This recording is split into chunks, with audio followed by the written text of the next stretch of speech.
السلام عليكم ورحمة الله وبركاته ومركلة يقوله من قدل وقرفيني بوق عصب يو جلسة عصب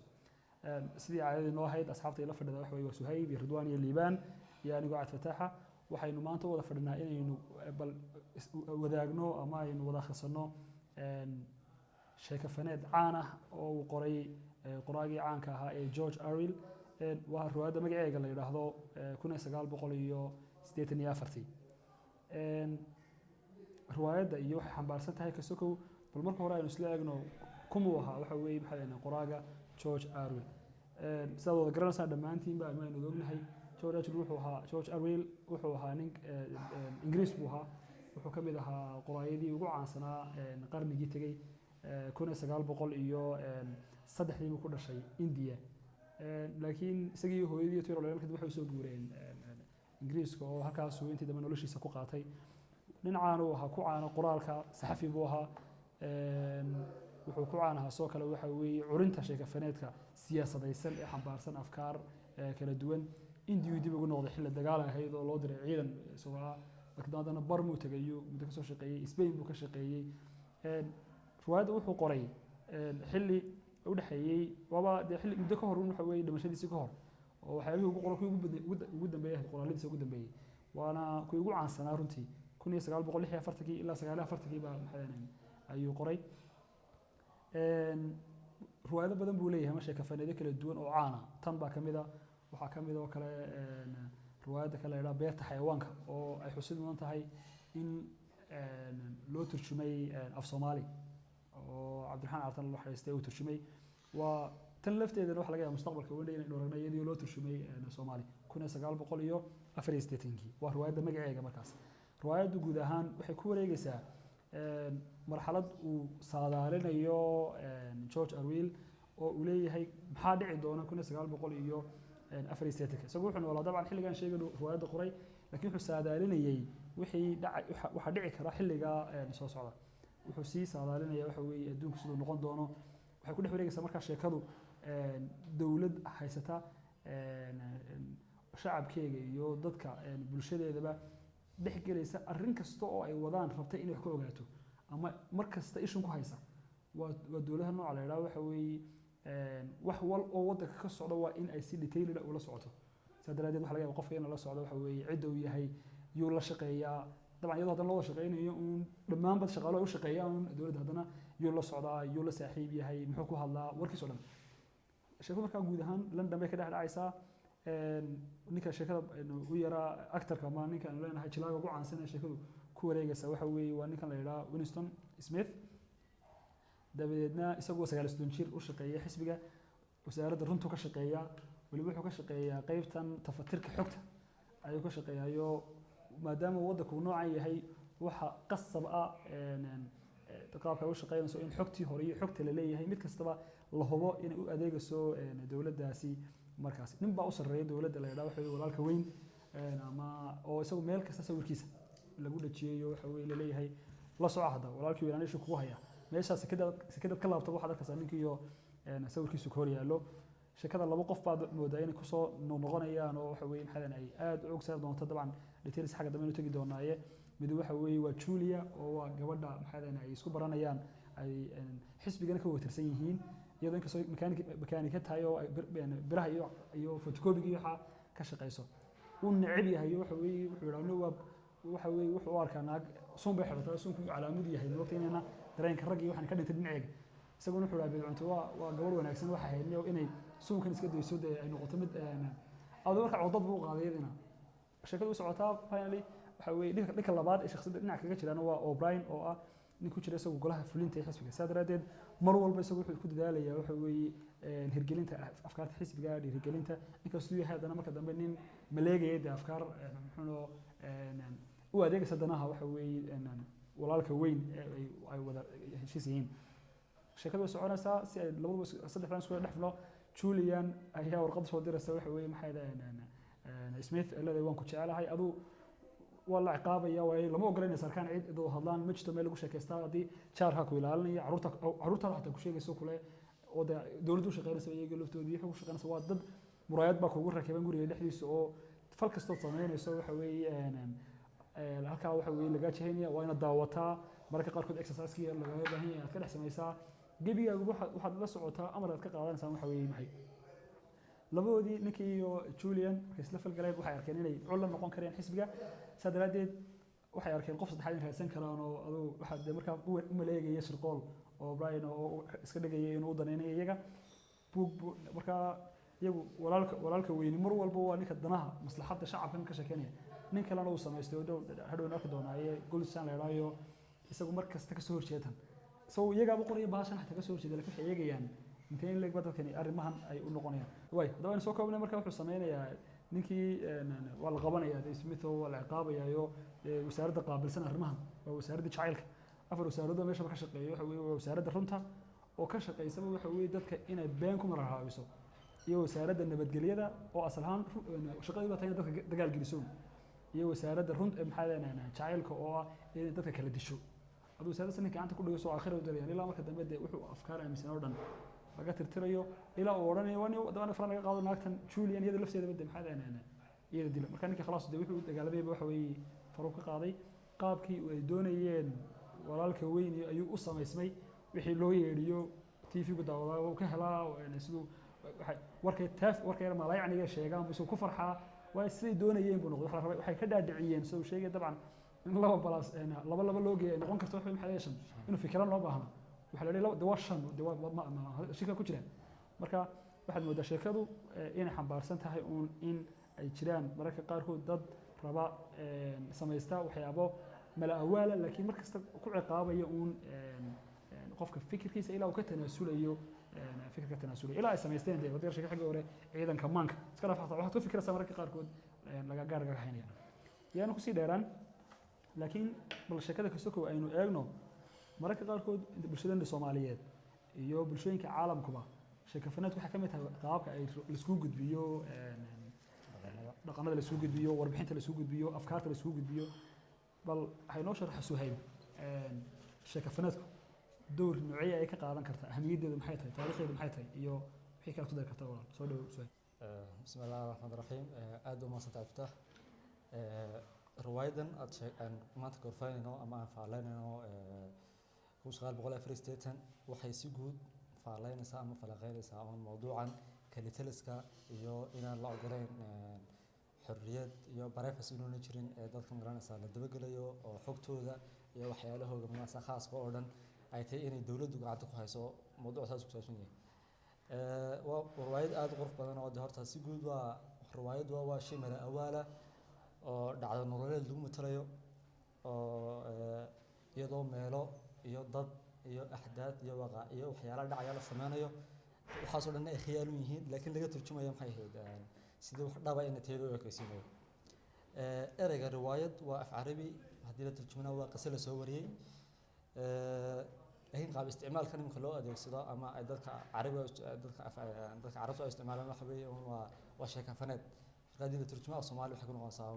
waa sheekafaneed hidaha suugaanta Soomaaliyeed sheekafaneed waxay soo gashay waqtiyo dambe ilaa 1960meedii 70meedii miraas soo gashay iyadoo markii hore noocan ma ay hayd tan masraxa carabtu yiraahdaan ayna riwaayad u naqaanay tii masraxa maalinka markuu baabaayna tan nimka filimkan caadiga la sameeyo ayaynu riwaayad magaranaysaa inagu ku sheegnaa marka sida guud saan u sheegayba hidaha suugaanta Soomaaliyeed kuma jirin riwaayadu waa wax ku cusub waxaanu tilmaami karaynaa riwaayado farakutirisa oo jiro oo magaranaysaa laga qoray oo af Soomaaliya waxaa kamid ah Ayaan Daran oo qoray Cabdullaahi Sheekh Xuseen hanti wadaag iyo Beerta Xayawaanka oo George Orwell ninkan qoray laakiin loo turjumay af Soomaali sida sheegaysaa wadiyo oo 70nadii waliba la turjumay maxay turjumay qoraal yiraahdo Maxamed Xuseen Cartan Allah u naxariistay waxaa kamid ah sheekafanaadiyada imka caanka jira aanadina geeye Ibrahim Hawd qoray waxaa kamid ah Saxarla Maxamed Faarax qoray buugta sheekooyinka carabta waxaan ka sheegi kareynaa Azaziil Maxal Guantanamo oo inta uu qoray sheekayahanka weyn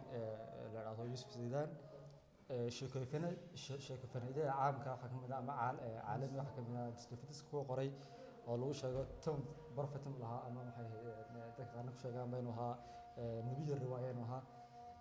riwaayadiisa weyn ee la yidhaahdo aljarimatu walciqaab oo ka warramayo khayrka iyo sharafka iyo loolanka iyo degdegka ka dhex jira nafta maxay ahayd bini aadamka gudaheeda waxaa ka mid ah alikhwa karamzof in la yidhaahdo oo isagoo qoray dabcan ma turjumanta oo af carabi ku sheegaya markaa waana riwaayad la sheego waa hal abuurnimada ku jirta waa u dhintay daraaddeed bay ayay qaar yidhaahdaan riwaayadda si guud ahmiyaddeeda haddaan ka warrabno waxa weeye arab ayna soo faahsan uu leeyahay Albert Camus oo ah qofka doonaya wuxuu yiri inuu falsafadiisa cabiro riwaayad ha qoro waayo maxay kaga duwantay maxay ahayd kutubta falsafiga ama kutubta kale fikirka waxay kaga duwantay badanaa falsafadu waxay ka sheekeeyaan arrimo aan taariikhda iyo qadaayada ijtimaaciga si toos ah looga xidhi karin laakiin sheeko fanaad waxa uu leeyahay iyadoo waxay muranaysaa masraxii nolosha ayada si toos ah uga dhacaysaa oo markaa waxa la samaynayaa qofkaas ay muranaysaa markaa lagu maxay ahayd tajsiidinaya ama lagu mitaalayaa inuu aragti gaar ah leeyahay inuu markaas asluub gaar ah leeyahay oo markaa dee cabiritaankii aan maxay ahayd ninkii falsafka ee riwaayadda qorayay sidoo arkay ah oo markaa su'aashan bay jawaab noqonaysaa afkaartan aynu qorino kutubta ku qorino waraaqaha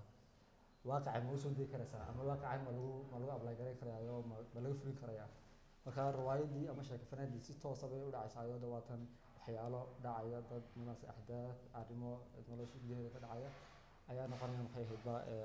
filosof hadduu qoro noqonaya maxay ahayd waxyaalo de facto xaqiiqooyin munaas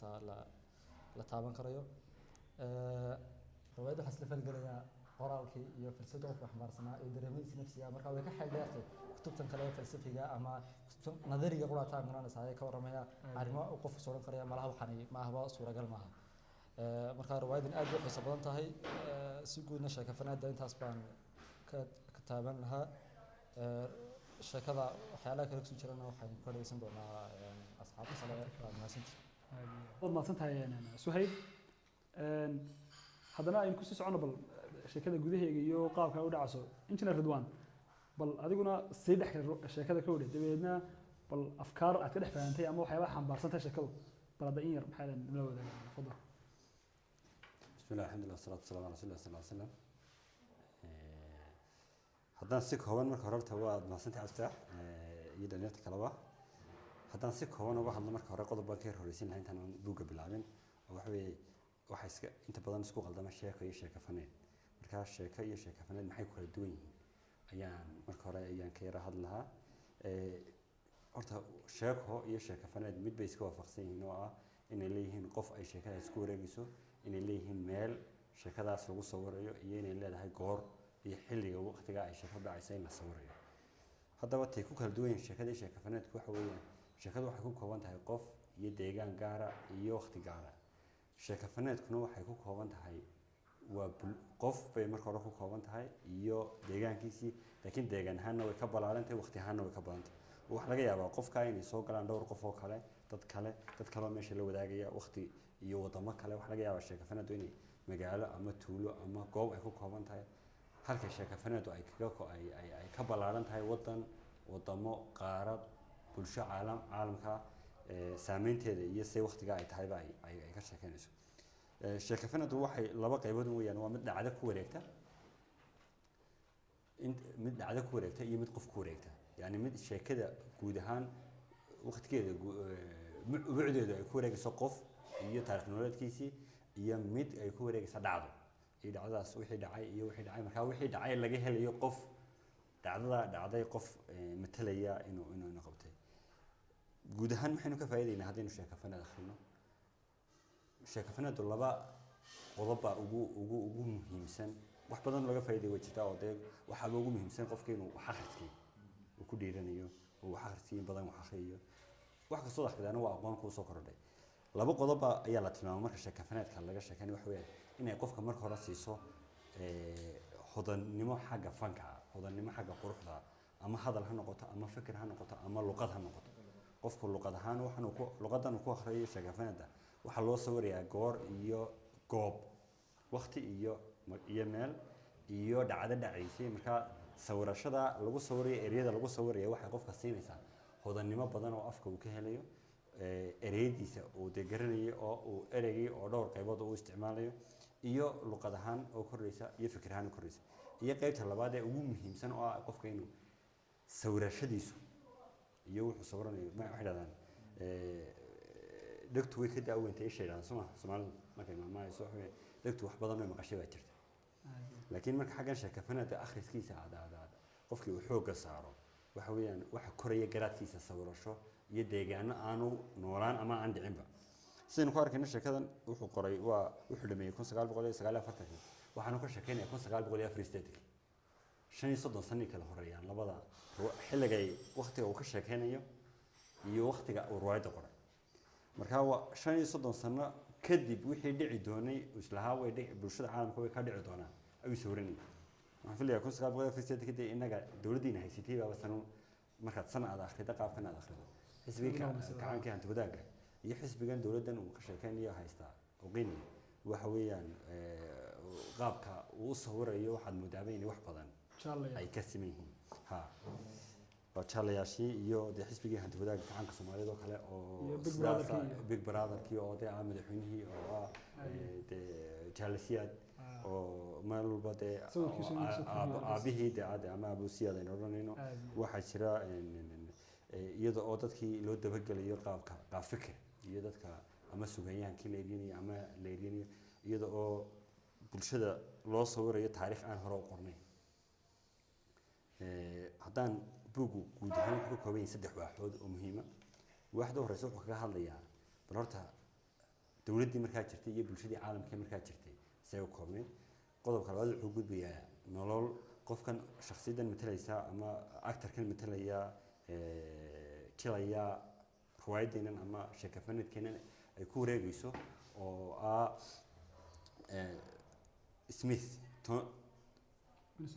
Winston Smith oo aynu oran karno noloshiisa gaarka ahayd iyo jacayladii waa habka cabdita xoogga saaray oo qaybta ah inuu jacaylka uu matalayo isoo qaabka uu nolosha u noolaa haddana jacaylka laftiisu mamnuuc buu ahaa wadde isagoo mamnuuca laakiin haddana dee qaabka uu noloshiisa jacaylka u wadaagayay iyo qaybta saddexaad oo ah fikirkiisii iyo jacaylkii mamnuuc fikirkii mamnuuca iyo jacaylkii mamnuuca iyo qaabkii loo ciqaabayay ama qaabkii ay dawladdu dee uga argoosanaysay saddexdaa qaybood horta ku wareegay qaybta hore haddaynu ka horeyno baabka ugu horeeya waxa weeyaan qormada koobaad wuxuu kaga hadlayaa wuxuu xooga saarayaa inuu sawiro horta maxay dawladdaasi ahayd caalamka 3 qaybood baa loo qaybiyey waa Eurasia iyo Igtasia iyo Oqinia 3daa dawladood baa loo qaybiyey laba mar walba way isku cadow midina marba qolay ayay raacdaa oo qolay la dhinac tahay marka isagu wuxuu ku noolaa dawladda Oqinia oo ay tilmaamayeen inay tahay London iyo wixii ku hareeraysan oo markaasna dee laga soo baxay dagaalkii labaad ee adduunka oo ay hawl badan ka jirtay dhaqaale hoos u dhacay dhaqaale burbur badan oo caalamka ku yimid gaajo iyo hawlo badan oo ku yimid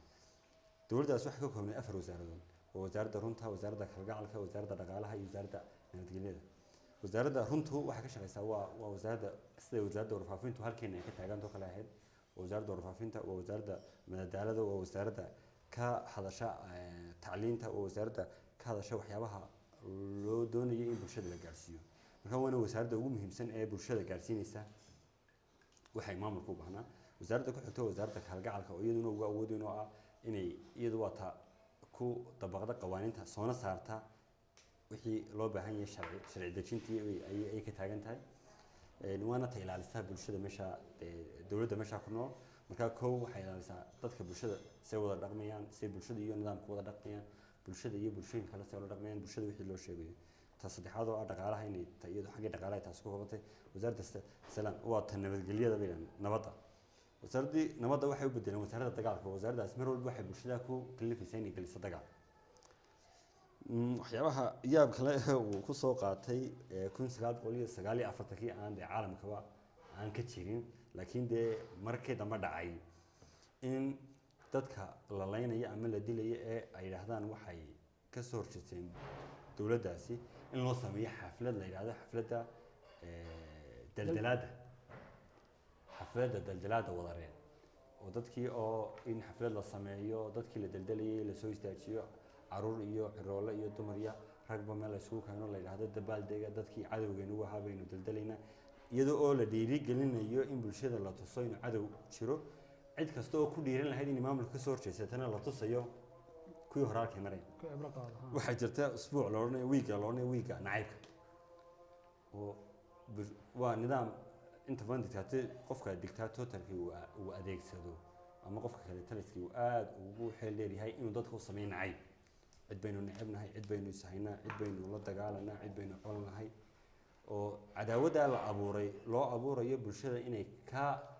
bulshada ay noqoto cid jar saaran oo iska eegaysa mar walba inay dhacdo haddaba laba qodob bay saareen si bulshada noocaas u yar qaban lahayn oo ah bulshada in la fasahaadiyo fasahaadka bulshada la fasahaadinaya waxa weeyaan in bulshada laga dhigo wixii xiriirkii bulshada ka dhexeeyay la baabiyo kow in bulshada taariikhda ilahay la baabiyo taariikhda mar walba loo dejiyo qaabka ay u baahan tahay bulshadaasi wuxuu odhanayaa hadal ah qofka wixii tegey haya qofka wixii tegey maamulaya ayaa maamula wixii soo socday ee dhici doona qofka waxa iminka jooga maamulka iyo awoodda lana wuxuu maamulaa wixii tegey inuu suu doono ka yeelo marka waxa weeyaan haddaan maanta awood leeyahay taariikhdii waddankan uu soo maray waan bedeli karaa bugaagtii qornayd qaab qoraalkii wixii dadka loo sheegay 10 sano ka hor wixii dhacay wuxuu isku dayaa wixii horena inuu helo oo meesha laga saaro wixii daliil ama evidence ay lahayn in la baabiyo dadna wax cusub dadka loo sameeyo wax cusubna loo sheego wuxuu ka sheekanayaa mar iyada oo mar walba horta waxay dawladda cadowga ahaayeen waa Eurasia sayn jireen dawladda markaa dadku inta badan dawladdaas la colahaayeen ay la dagaalami jireen maalmaha guusha iyo maalmaha dabaaldega labadaas dawladdaas lagu koobnaa dawladdii istaasiya oo markii hore xulafo la ahaa ayaa markii dambe ku beertay qoladii kale ka soo jeeday dadna dawladdii waxay gaadhay go'aan ah in ay ka dhigto inuu cadowgeeda koobaadba yahay istaasiya dawladdan hore ay saaxiibada u hayeen dadna si loo helo in dawladdaas ay cadow hayeen waxa la isku dayaa dhammaan wixii qoraal ama dagaal ahaayay yaalay in loo bedelo in dawladdan weligeed cadow ahayd markaa isagoo oo khudbadaynaya oo meeshii ka jeedinaya ayaa halku-dhagyada ku qoran meeshii tarbuunkii fagaarihii dadka loogu khudbadaynayay ayaa waxaa ku qoran dee halku-dhagyadii hore ugu qornaan jiray dawladda aynu saaxiib nahay dawladda aynu iska soo horjeedno isla goobtii baa la doonaya iyadoo dadkii fagaarihii loo jeedinaya haddana in la bedelo markaa wuxuu ka sheegay inuu 10 daqiiqo oo horeysa warku uu socdo dadku jahwareeraya laakiin waa inta la bedelayo boorki marka la bedelo dadka xamaasadii baa qaadaysa waxa weeyaan waa isma weydiinaya qodobka ugu muhiimsan ee jirtay waxa weeyaan si dadka loo control waxa la sameeyay buu oranayaa jihaas qalab lagu xiray guri kasta iyo luuq kasta iyo marka soo marto qalabkaas waa transmitter wuxuu jeedinaya wixii aad u tiraana waa la helayaa waxna waa lagaga sheegi karaa waana laga arkay waxaad qabanayso meesha la iska jiheeyo waana meesha la iska jiheeyo daqiiqad walba halkaad marayso ayaa waxaad la doonayay in lagu sheego lagu sheegay qodobka aan isleeyahay ku soo gabagabay hadii aan la yiraahdo waxa weeyaan waxa la beerayaa isla dawladda nimankii ku jiray oo O'Brien ayaa oo kamid ah dadka de maamulka golaha sare maamulka xisbiga de waddanka haysta ayaa waxay qorayaan buug inay waxay sameeyeen nin ka soo horjeedo ay Goldstein ay u bixiyeen oo oranayeen ninkaas waa cadowgii waddanka waa nin dadka la dagaalamaya waa nin dadka baabiinaya waa nin wixii da kasto sameeyeen wanaaga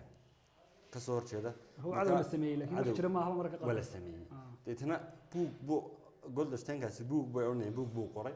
nin kasto ay ka fikiraan inuu ninkani fikirkiisu ka duwan yahay si bulshada u fikirayso ayaa waxay u sameeyaan inay buuga u dhiibaan yiraahdaan ninkan qoraaladiisu waa kuwan waxaasoo ka fikiraa waxaasoo sheegay qofkii fikirkii ninkan uu sheegay waxaan ula dhacaya dadna si fudud ayaa looga helayaa xogtiisa looga baahnay waxyaabaha ku dhagay khatarta aadka u yaabka badan ee ay qoreen waxa kamid ah inay yiraahdaan dagaalku waa nabad inay dawladdu inay bulshadu si ay nabad u hesho inay dagaal gashaan waan cid ay hayaan oo la dagaalamayso oo iska difaacayaan ay jirta si ay nabad u helaan wuxuu ku leeyahay inay dadku xorriyad helaan waa adoonsi way laba isbarbar dhigaya wuxuu leeyahay dadku inay nolol fiican ku noolaadaan iyo inay xorriyad helaan oo say doonaan u noolaadaan isma qabato marka labada inay kala doortaan inay dadku say doonaan isku maamulaan iyo in ay nolol fiican helaan hadday nolol fiican doonayaan waa inay addoonnimo ku noolaadaan nolosha qof walba cuntadiisa iyo wuxuu cunayo iyo wuxuu ku ciyaarayo iyo qaab ku fikirayo waa in loo maamulaa iyo dadku iyo ta u daran oo ah inay jaahilnimadu iyo qofku inaanu waxba baran ay tahay awoodda iminka waxaad aragtaa innagaba aada inugu badan reerka iyo reernimada u dagaalankiisa waxaa u badan dadka aan aqoonta badan lahayn ayaa reernimada ugu dagaal badan oo lagu dagaalgeliyaa qoriga loo dhiibaa u dhintaa uu awoodda reernimo waxay ku dhisan tahay inta qofeed haysata ee aan aqoon lahayn ee ku dagaalgeli karaysa laakiin hadday intaad haysataaba dad aqoon ilaayihiin dee ninna kuma dhimanayo sidaad aduu noolaato waxaan filayaa waxaynu daawanaya laga yaabaa waxaynu soo eegayaan walaalkaa meel fadhiyo inaga lafteena walaalka weyn waa waxyaabaha wuxuu ka sheekeynaya shurdada wuxuu odhanayaa booliska fikirka iyo maanka inuu qofku yani waxay u sameeyeen qofka inuu waxadla maaha inuu xataa fikiro ku fikiro ayaa gaar laga haya markaas aan u fikirin waa in qolkiisii wax lagu xidhaa wax kasoo qorayo fikirka iyo dhigaalka taariikheed ee ay bulsha leedahay si loo dooriyo waa in qoraalka lagala dagaalamo waa tan uu ku leeyahay aqoon darradu waa awoodda deetana muxuu sameeyey xataa si dadka jaraa'idka qoraya aanay waxba gacantooda ugu qorin waxay ku qorayaan mashiin la sameeyey oo qofku la hadlayo mashiinkuna uu qorayo si aanu qoraal ku sameyn xataa gabayadiisi aanay dad bulsho gabayada aanay usoo bixin oo dee garaadlo oo fikiraysa ayaa waxa la sameeyey computer isaga laftigiisii gabayadii iyo heesihii sameynaya macnaha heestan sida ayaanay macno buran boo noqonayn laakiin wax dee hees u dhowo oo dee lagu luuqeyn karo in loo sameeyo waxaan filayaa kolley inaha hal qodob baan ku yar darayaa kolley waan ku dheeraaday si bulshada loo fasahaadiyo waxay gaadhay nidaamkii in caruurta la hawlgeliyo oo loo hawlgeliyo caruurta inay waalidkood ka mas-uul noqdaan oo caruurta markay 7 jir noqdaan gacanta lagu qabto si ay guriga wixii ka socda ay ola soo xiriiraan oo la soo xiriirsiiyaan booliska marka ilmaha yar wuxuu gaar ka hayaa aabihii iyo hooyadii iyo inta ku xeeran marka waa guulwadayaal ereyga ugu badan ee ay isticmaalaan waxa weeyaan waa jaale rafiiqdada maaha walaalo oo walaaltinimada way ka tabtiis xisbigeennii uu ahaa dhowr isteetanadii dhowr dadkii ayuunbay ka dhigeen markaa waa jaale ay ereyga dadka bulshada ka dhexaysa ay noqonayaan markaa dadku waa jaaleyaal waa xisbiga iyaguma loo shaqeeyaa waa golaha kacaanka ee sare iyo golaha dhexe ee kacaanka iyo bulshooyinta xisbiga oo ah iyagu jaalayaasha intaasaan kusoo gabagabaynaya kolley waa qofka akhriya aad buu uga helayaa qaabka uu sawirayo waxaad moodaa meel kastoo sawirayo inuu ku dhex istaajinayo aad iyo aad baad mahadsantihiin assalaamu calaykum alaykum salaam waad mahadsan tahay ridwan sidaas sheekada dabcan waxa weeye iyagoo haddana halaysaa loo gumaysanaya dadka ayaa waxaa loo dhigayay taariikhda la bedelayay iyo maxay baa la bedelay xataa luqadda la bedelaya mararka qaar soo dhacaysa in luqadda la bedela mararka qaar luqadda lafteeda bulshada ku hadlaysaa horta waxa weeye waa ta ugu yaabka badan ee aan weligay ka fikirin mar dee waxaan maqli jirin luqadda soomaaliga way dabargo'aysaa ama way lumaysaa ama luqad inay luntaa waxa weeye waa taariikh bulsho oo luntay taariikhda si loo bedelo oo loo helo taariikhdii hore in la wada bedelo mid baa dhacayso oo lama wada gaari karo bugaagtii hore ee la qoray in la wada baabi'iyo hal qodob oo ka fudud baa lagu baabi'inayaa oo ah ereyadii hore loo isticmaali jiray in meesha laga guuro deetana dictionary baa la sameynaya dictionarygaasi wuxuu koobsanaya in ereyada isku macno dhow uu isku dhafo uu hal mid ka soo wada dhigo markastoo ereya lumaan waxaa lumaya fakarkii oo imika 10 erey oo kala macno duwan inaad tilmaan sheegaya dareen aad leedahay sheegaya inuu xanuunka nabarkaasi ku hayo uu sheegi lahaa marka lagaa baabiyo hal erey un aad isticmaalayso qofkii ma garanayo ma markii aad ugu cadho badneydba mise waa markii cadhadaadu fududayd marka erey cadho un kaleeta lagu soo koobo qofkii cadhada haysaa iyo halkay gaadhsantahay ereyadii sheegaya xeeldheerida ayaa laga saaraya meesha iyo in ereyadii muhiimka ahaye deetana qofka dambe ee noloshan dambe ku koraa ma akhrii karo bugaagtii hore ee uu qoray dadku wuxuu ku leeyahay innaga oo aan wada bedelin haddana waxaynu isku daynaa inaynu ereyada ugu badan lumino si aynu usoo koobno mar walba ereyada si ay dadku aanay wixii hore ugu noqon ilmaha yaree dhashaa markaa ma ogaanayo taariikhda hore u lahaa markaa markasta waa qaab fikir cusub oo aanan hore u aragoo uu adeegsaday in si dadka loo koobo fikirkooda marka wuxuu ku leeyahay marka hore waxaa dadka lagala dagaalamaya inaanay fikrin ilaa ay dadku gaadhaan heer ah inaanay uga baahnayn inay fikiraan waxa kala duwan inaad u baahantay inaad fikirto iyo in lagu diiday inaad fikirto markaana dareensaneenba inaad fikir u baahan tahay dee way ka fududahay marka adiga oo fikriya lagu leeyahay fikri عادي waa baasantay ridwan waa baasantay ortaayo waxa weeye de siyaasadda uu isticmaalay baa ahayd walaalka weyn inuu dadka dareensiiyay wuxuu u baahnayba mararka qaarkood wasaaraddan leena dhaqaalaha waxa weeye waxa sameeynayay ama kolba waxa loo baahan yahay suuqa ka saartaa markaas maalmahan suuda la isku laayaa maalmahan la isku laayaa baasha lagu xiireynay garka maalmahan la isku laayaa kabaha la isku laayaa maalinba wixii la arkin loo baahan yahay waa dadka la baahinay moogti marka dadka baahiso cunto ahaan iyo dhar ahaan iyo maskax ahaan waxa la leeyahay waxa la yeedinayaa dawladdu lacag haysato maxay baa haystaa mana haysta moogti dadka la dareensiinaya exactly inay haystaan dadkii markaa waxay u soconayaan waxa weeye dhinaca ay doonayaan waay aad baa maasantay ridwan waxaan filayaa malaha intii ugu macaaneed baa inoo hadhay oo dhexgalkii sheekada iyo qaabkii faahfaahinteeda iyada lafteedu waxaan kala baxnay iyo sheekada guud ahaan oo waxa inoo hadhay liibaan baa ka inoo fadhiya oo runtii aad ugu xeel dheer akhriska iyo dhonasiga maxay sheeka faneedka marka liibaan bal adiguna waxa weeye sideed u eegtay waxa weeye sheekada soo dhow بسم الله الرحمن الرحيم aad baad u mahadsantahay Cabtax haddaan hal iyo laba eray ka ilaa sheeka faneedan horta waxaan ku noqonayaa luqadii yarayde qaabka luqadda loo bedelay engineer Ridwan sheegay waxyaalaha aadka u faniga waxaa ka mid ah si ummadda looga hor istaagay inay fikiraan amba inay erayo badan ay adeegsadaan waxa lagu qasbay in erayo yar oo kooban ay adeegsadaan taasoo keentay in 10 dictionary ayaa la soo saaro sanad kasta dictionary ayaa la soo saaro markii uu dambeysay wuxuu marayaan filayaa dictionary tobnaad sida wixii loo meereerinayay heer ay gaadhay halkaad ka isticmaal lahayd good excellence perfect ayaa lagu leeyahay waxa isticmaalaysaa good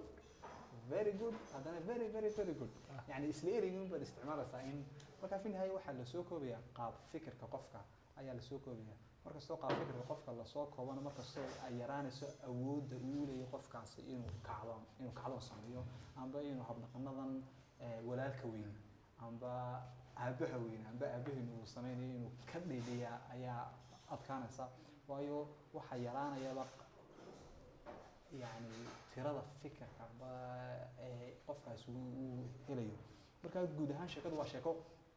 aad iyo aad u qurux badan waa sheeko markaad akhriso ilaa markaad aad dhammaynayso aanad ogaan karayn amba aanad predict garayn karayn waxa soo socda amba safxadda kale fikradda ku jirta page buu ku dhigaa ilaa inta aad gaarayso page-ka u dambeeya si aad u farshaxan badanna uu qoray si xeel dheer siyaasadeed ay ku jirto uu qoray taana waxaan filayaa waxa uu saamaxday inuu saxafi weliba ka faaloodo arrimaha siyaasadda waayo markuu ka hadlayo waxaad moodaysaa nin aad ugu dhuun daloola habdhaqanada xisbiga siyaasadaha xisbiga waxyaalaha ay u baahan yihiin taasoo keentay inuu noqdo qof Kennedy-da actarka sheeka faneedu isla markuu soo dhashayba ilaa intuu korayay waxaa ninka Kennedy-da uu diidan habdhaqanadan xisbigu uu wado runtii magaca halkan ku qoranay George Orwell magaciisa maaha waxaa maleelaa Eric Arthur si guudna wuxuu uga hadlayo amba wuxuu sii saadaalinayo 1984 nidaameedka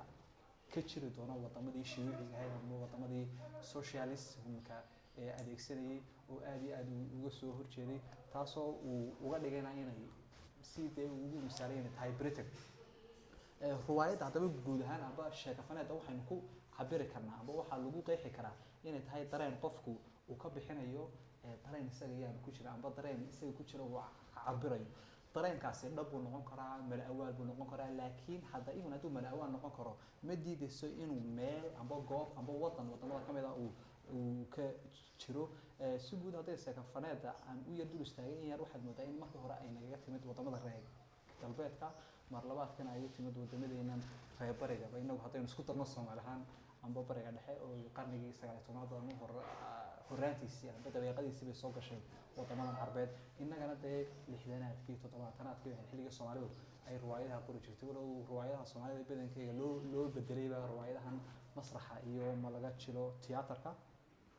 sheeka faneeddu sideedaba muhiimadda ugu weyn ay leedahay waxa weeye inay kor u qaado baraarugga ummadda inay kor u qaado iftiinka ilayska fikir ee ummaddu ay leedahay waayo badanaa waxay ka warantaa waxyaalaha daahsoon ee bulshadu ka hadlo waxyaalaha daahsoon ee laga warwareego innagoo inteena oo dhani aynu wada aaminsanahay in mushkilada ay jirto ayaan haddana mushkilada aynu sameynayna amba aynu magac bixinayna magacaan magacayga ahayn halkaynu ka abaari lahayn iminka for instance haddaynu soo qaadano waxaynu nahay inay beesha meel heblaaye degta inagoo karayna in magacayga aynu sheegno taasoo ay tahay ka warwareeg inay meeshii halku nabarku ahaa in la abaaro marka sheekafaneedku guud ahaan waxay dadku usoo gudbisaa waxyaalaha ka daahsoon waxyaalaha ay dadku diidayaan inay ka hadlaan waxyaalaha meelaha madmadow loogu qabto oo runtii dee qayb nolosha bini'aadanka ka mid a xumaan iyo samaan baday markaa ninka sheekafaneedka qoraa mar isagaa ku cadho baxaya mar isagaa kaga raysanaya caburka diineed caburka siyaasadeed caburka bulsho ee qofka ama lagu hayn karo fi nihaaya marna xal buu ugu raadin karaa mashaakil badan oo mujtamaca ka jira sheekafaneedkana badanaa sheekooyinka qaar baa la mamnuucaaba sheekooyinka ka hadlaya waxyaabaha amba habdhaqanada bulshadu ay leedahay amba ceebaha bulshadu ay leedahay dadku usoo gudbinaya marmar buu dowladaha meesha ka jira amba systemka siyaasadeed meesha ka jira uu mamnuuca waayo ma ogola inuu sawirkan soo baxo sawirkan waa sawir dhaba oo aan la dafiri karin oo bulshadana ka jira laakiin systemka siyaasadeed meesha ka jira wuxuu isku dayaa inuu caburiyo wuxuu isku dayaa inuu sheekafaneeda suuqa ka saaro wuxuu isku dayaa inuu meelaha ma lagu soo bandhige kutubtii waxaa inuu ka tirtiro waayo waxay soo gudbinaysaa sawir una doonay inuu ninka kale arko inay dadka kale arkaan waayo 24 saacadood wuxuu dhahay bulshadu way wada caafimaad qabtaa barwaaqanu ku noolnahay systemka siyaasadeed meesha jira dadku dhan baa ku qanacsan taasina badanaa waa been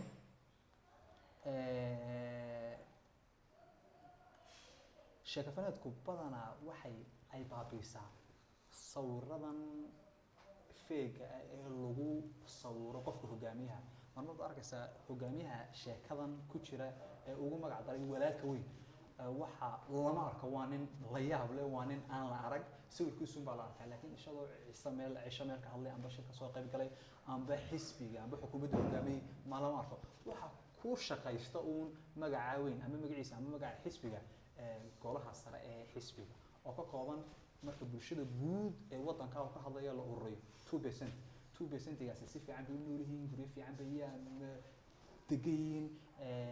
umuurahooga dhaqaale waa top halka dadka kale ee bulshadiina ay yihiin dad ku nool banaanka oo ay umuurahooga dhaqaale iyo caafimaadba aad iyo aad ay u hooseeyaan sheekafaneedku badanaa waxay ka hadashaa arrimaha bulshada ka hadashaa mashaakilka haysta waxyaalaha himilooyinkooda siday u xaqiijin lahaayeen iyo dareenada ayna una karin qofku inuu si caadi usoo gudbiyo waxyaalaha in la sheego mudan waxaa ka mid ah si uu xisbigu uu u hanto taageerida shacabka ayuu meel kasta wuxuu ku dhejiyay sawirka hogaamiyahooga sidii hore u sheegno waa walaalka weyn innaga beriga hore oo xisbiga kacanka Soomaaliyeed meesha ka talin jiray aabuu siyaad baynu odhan jirnay markaas uu aabbahaasi dadka uu u xukumo waa in meel kasta uu kaaga soo baxaa sawirkiisu waa in xiriirka adiga isaga idinka dhaxeeya halkuu ka noqon lahaa social contract yani heshiis adiga iyo ninka maamulka idinka dhaxeeyo aad wada gasheen adna aad ku aamintay in wadanka maamulo dabeetana aad kula xisaabtanto laga saaro xiriirka meesha oo loo bedelo xiriir aabbo iyo inankiisii amba walaaliyo walaalkiisii waxa ka baxaysa meesha accountability iyo la xisaab tankii waxyaalaha ugu badan ee nidaamyada hanti wadaaga amba yaanan hanti wadaaga odhanay dictatorshipki ay dadka ku hantaan taageeradooda marka laga reebo caburitaanka iyo xidhitaanka iyo dilka iyo markasta inay qofka threat garayaan wax ka mid ah in been la sheego propaganda la faafiyo dadka la dhaga barjeeyo 24 saacadood waxaan jirin loo sheegay wax jira even hadaa waxa jira la buunbuuniyo oo inaga aragno waxa ku jira sheekada in la buunbuuninayo wax soo saarka wadanka in la buunbuuninayo guulaha wadanku gaaray in wax kasta la buunbuuninayo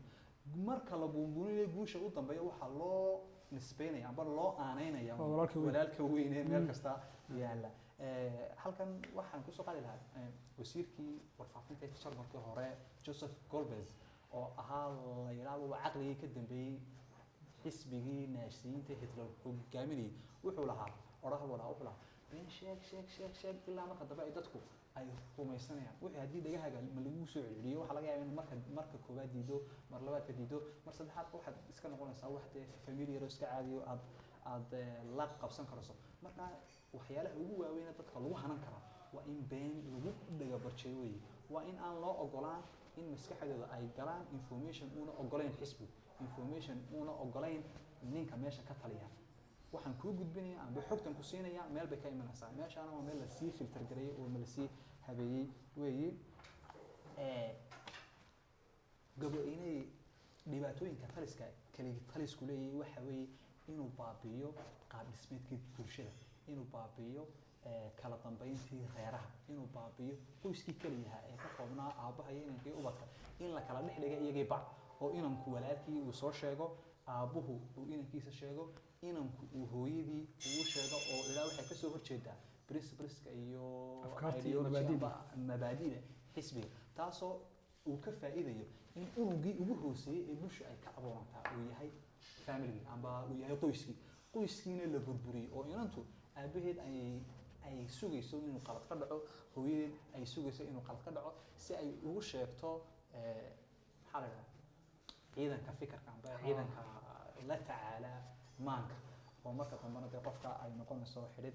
waxyaalaha ugu muhiimsan ee ay qabtaan waxaa ka mid a aan ku arkeen ma la yaabay in taariikhdii iyo dhacdooyinkii taariikhda ahayd la baabi'iyo oo laga dhigo waxaan jirinba, si qofka bini'aadanka ama ninka muwaadinka ee waddanka ku nool una u lahaan awood uu ku kacdoomo, una u lahaan awood uu kaga dhiidhiyo gabadfalladan jira. waayo nimaan taariikh lahayna mustaqbal ma leh, inay joogtana ma leh, timaadana ma lahaanayo, waayo xog taariikheed oo u noqdaa ma leh, waayo xogta on daily basis ayaa loo update karaya. habeen aan baadhayay waxaan ku arkay Joseph Stalin, ninkii midowgii Sovieti xukumayay, ayaa ninkii u qaabilsanaa sirdoonka oo Nikolai Bigov loo odhan jiray ayaana wuxuu ahaa ninkii keliyahay Russia ka fuliyay ama midowgii Sovieti wixii loo odhan jiray genocide ayaa ka geystay dhammaan dadkii kasoo horjeeday fikirkii hanti wadaagga xisbiga ka jiray midowga Sovieti, dilay, xidhay, u diray Siberia. ayaa markay iskhilaafeen ninkii Joseph Stalin baa isaga laftiisa ku xukumayay dil. sawir waxaa jiray ay ku wada jireen meel, marka ninkii dil maama lagu xukumay waxaa qasab noqotay in la update gareeyo arkiifyadii, isla sawirkii baa ninkii yaama laga saaray, hadda waa the same picture, isla sawirkii baa ninkii maama laga saaray oo ninkani already waxaa laga soo qaday qof aan jirin, qof aan taariikh lahayn, qof aan noolaan, qof aan xil qaban, hadda waa nin weyn buu ahaa. marka in arkiifyada iyo taariikhda markasta la update gareeya waxay ku xiran tahay in dadkan la xukumo. waxaan kusoo koobi lahaa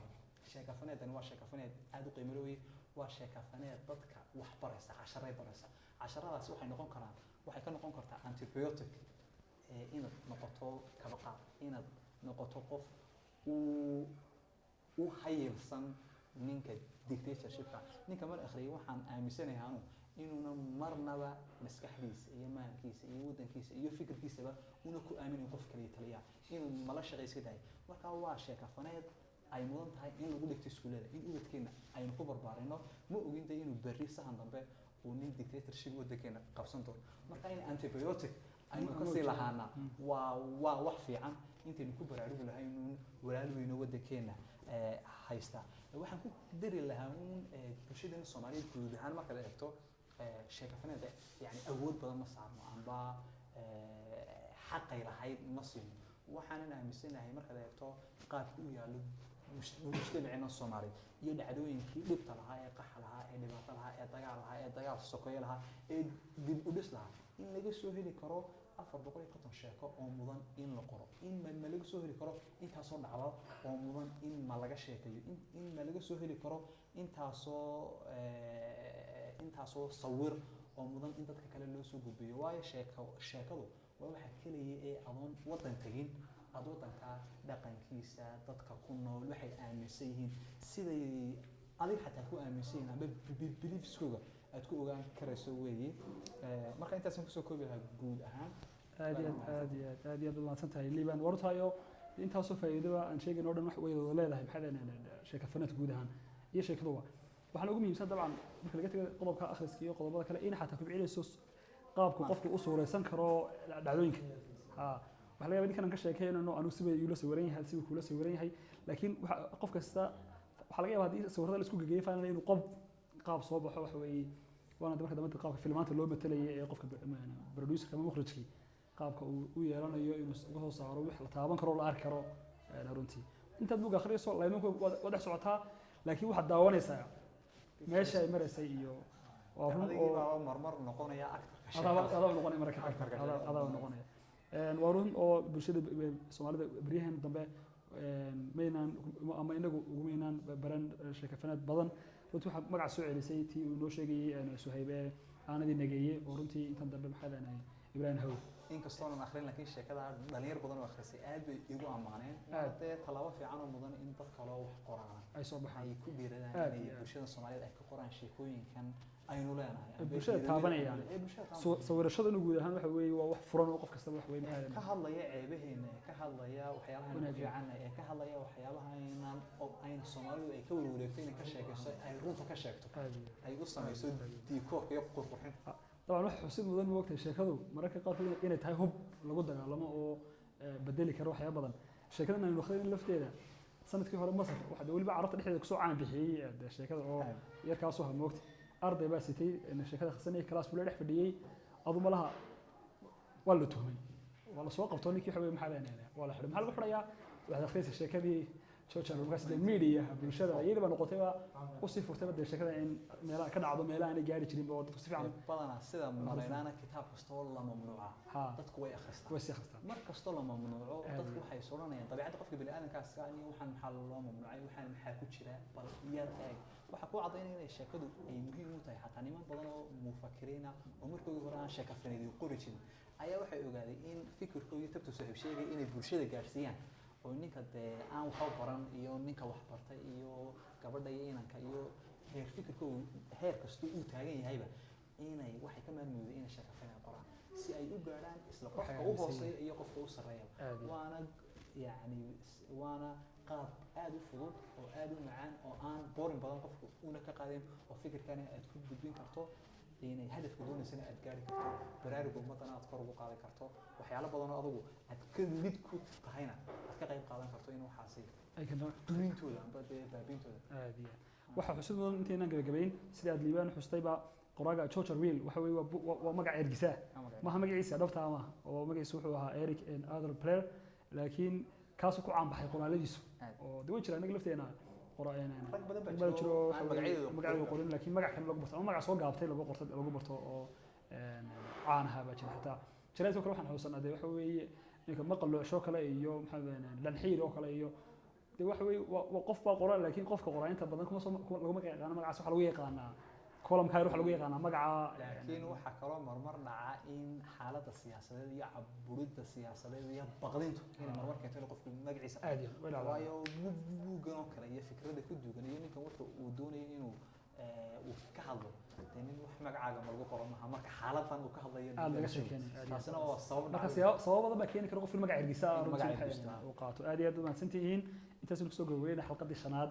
ee maangadol iyo gorfayntii boogii 1984 uu qoray George Orwell ruwaadana waxa weeye groupka dhexdiisa waan soo dhigi doonaa iyadoo Carabina ku qoran Englishna ku qoran mustaqbalkan waxa laga yaabaa sidii tii kala beerta xayawaanka Soomaali laakiin xilli hore dabcan dadwaatanadii loo turjumay in kana mustaqbalka cid uu ku dhiiratay in xadan la turjumo intaas aan kaga tageynaa inta ma ku gaajeysan yahay guul awli assalamu alaykum